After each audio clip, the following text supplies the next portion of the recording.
Oh, and I'm live and in concert. The next big crisis. Everybody wonders what's going to happen next. What could possibly go wrong now?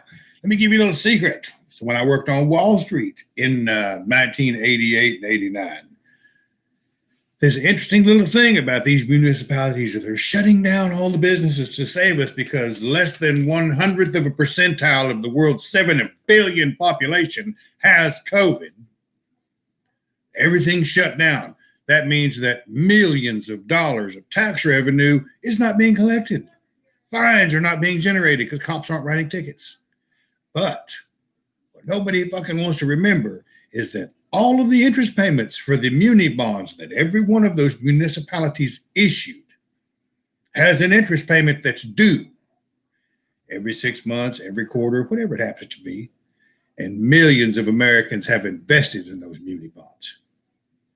And when that payment isn't made because cities are scratching their heads wondering, what are we going to do? We're not making any money. Then they begin to import refugees and get huge sums of money from the government.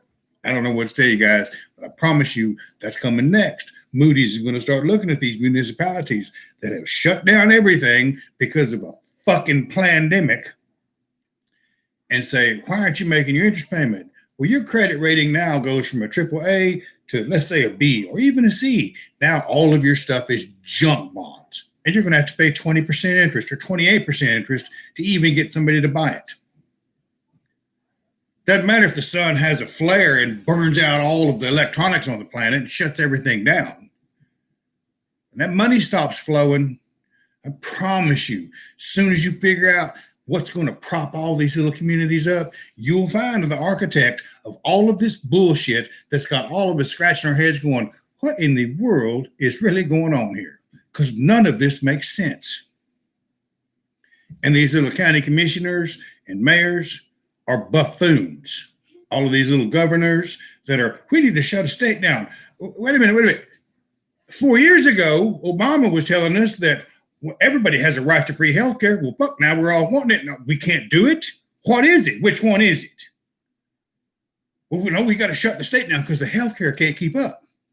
But you're going to give it to everybody for free or tax them.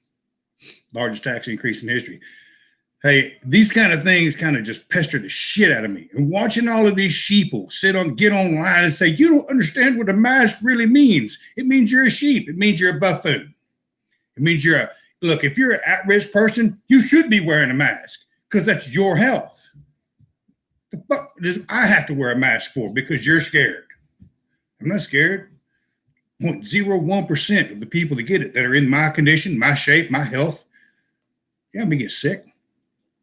Take some medicine, go back to work.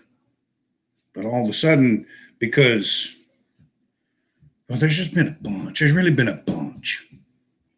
We got to shut down the world. We got to shut down the flow of money. We got to shut down the effective distribution of medicines, hospitalization. All the people that are buying into this nonsense are literally buffoons. 75 years of media programming is just culminating in this huge zit on the society of the world called COVID-19. And when it pops, and it will pop, what are you going to do? I know what I'll be doing. Surviving, thriving. Come find out why.